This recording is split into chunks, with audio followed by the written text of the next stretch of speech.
Salut à toi, c'est Chinois. Dans cette vidéo, je vais te parler de 3 feintes destructibles qui te permettront de surprendre ton adversaire. Ces feintes, en somme, c'est le fait je dirais pas d'hypnotiser ton adversaire, mais plutôt de lui faire croire, plutôt de masquer une attaque grâce à des mouvements particuliers ou grâce à ton jab. Il y a de multiples boxeurs qui effectuent ce genre de gestes et c'est particulièrement intéressant pour avoir une boxe déstabilisante en fait. Donc, comme j'ai pu le dire, important de changer à chaque fois tes combinaisons. Si tu as pu voir une vidéo où je te montrais mon premier KO, en fait ce premier KO était dû au fait que j'effectuais une combinaison qui marchait à tous les coups. Néanmoins, cette combinaison était répétée à chaque fois. Somme, mon adversaire a pu calculer instinctivement comment me contrer et m'a mis KO par la suite. Donc vraiment, comme ces quelques feintes pourront te permettre de déstabiliser ton adversaire, c'est des feintes toutes simples mais particulièrement intéressantes. Chose importante, si tu restes jusqu'à la fin, tu pourras avoir un bonus de 3 autres feintes qui te permettront d'augmenter ton niveau. Donc vraiment reste jusqu'à la fin pour avoir ces 3 autres feintes. La première feinte dont je vais te parler, c'est la feinte que peut faire souvent Canelo lors de ses combats. Tu peux voir que bien souvent Canelo effectue des crochets au niveau de l'abdomen de son adversaire, au niveau du foie de son adversaire, en utilisant des crochets assez larges pour impacter sévèrement le foie de son adversaire, c'est-à-dire le genre de crochet. Il a fait face à Golovkin de crochet au niveau du flanc.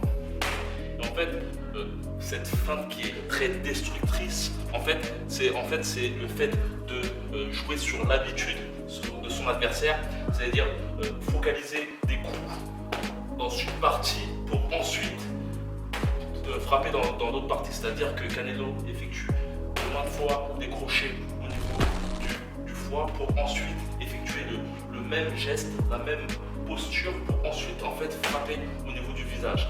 Chose importante pour vraiment bien feinter à la Canelo, c'est vraiment d'exprimer le fait que tu vas envoyer ton coup au niveau du foie de ton adversaire, c'est-à-dire de vraiment jouer au niveau des épaules, c'est-à-dire que surtout avoir l'épaule qui va vers l'arrière pour ensuite remonter, c'est-à-dire que première fois tu tac, c'est vraiment expressif, tu vois vraiment au corps, et troisième fois au niveau de crâne. Ensuite il y a un mouvement assez intéressant que j'aime bien, c'est les mouvements que peut faire Roy Jones, c'est-à-dire d'effectuer des jabs et non des directs.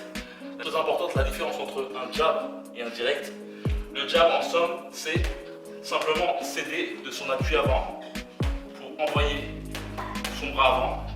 Le direct, lui, c'est le fait de appuyer vers l'avant avec l'appui arrière pour retenir avec l'appui avant. C'est-à-dire, le direct, c'est vraiment un déplacement de tout ton corps vers l'avant en retenant avec l'appui avant. Et le jab, c'est simplement vraiment juste l'utilisation de ces points. Et en fait, Roy Jones, ce qu'il avait l'habitude de faire, c'est d'effectuer de petits jabs. Très important, ne serre pas tes poings. Plus tu serras tes poings, plus tu seras crispé au niveau de l'envoi de tes coups. Vraiment, n'hésite pas même à avoir les poings totalement ouverts.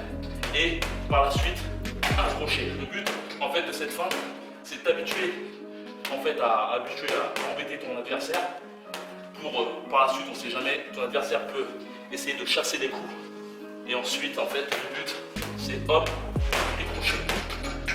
En fait c'est une sorte de feinte, en fait tu l'habitues, c'est pareil que Canelo, en fait tu habitues ton adversaire à un mouvement pour ensuite lui donner un autre mouvement qui est le crochet. D'ailleurs en parlant de Roy Jones a eu l'habitude de se confronter contre Bernard Hopkins, qui est un très très bon boxeur, qui est aussi un très très bon boxeur dans les feintes.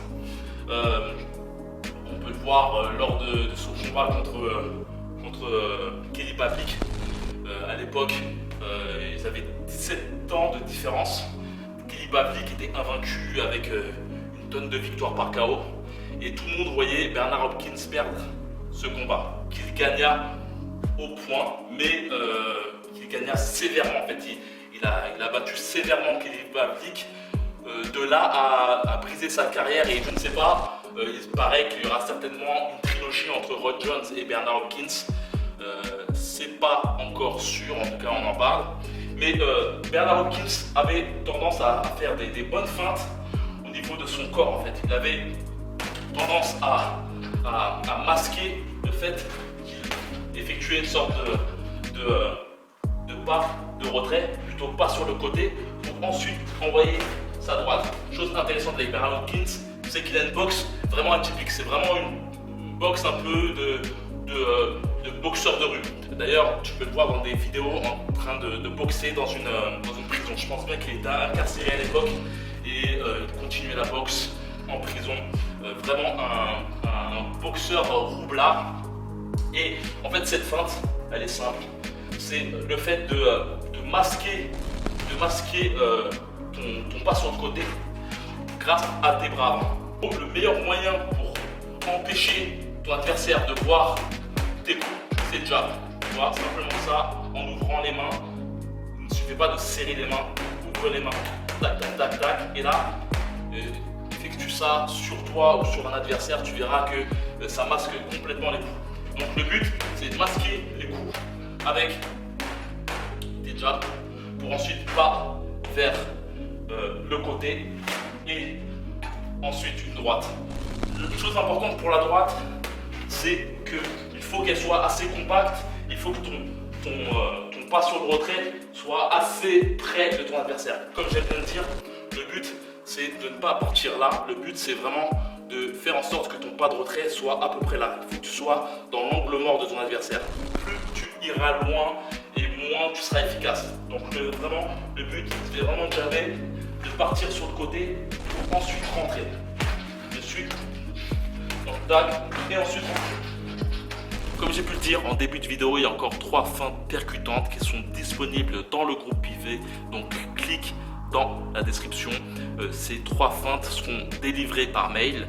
Donc si tu souhaites avoir ces 3 feintes pour augmenter ton niveau, va dans la description. Chose importante, cette vidéo que je vais t'envoyer par mail sera peut-être effacée dans 2 jours ou dans 24 heures. Donc vraiment, si tu souhaites te procurer cette vidéo où je te parle d'autres techniques, vraiment va dans la description. La chose importante, c'est que le but de ce groupe est de permettre de parler de plein de choses et cela peut me permettre surtout de parler de choses que je ne peux pas forcément parler sur le net, car il y a beaucoup de personnes qui peuvent te dénigrer ou autre. Donc le but c'est vraiment de me permettre de m'exprimer sur n'importe quelle chose, sur des techniques, sur des coups de gueule, sur aussi la nutrition et le mental. Donc vraiment, si tu souhaites voir ces 3 autres feintes percutantes, donc va dans la description et inscris-toi au groupe privé. Comme d'habitude, que la boxe est avec toi.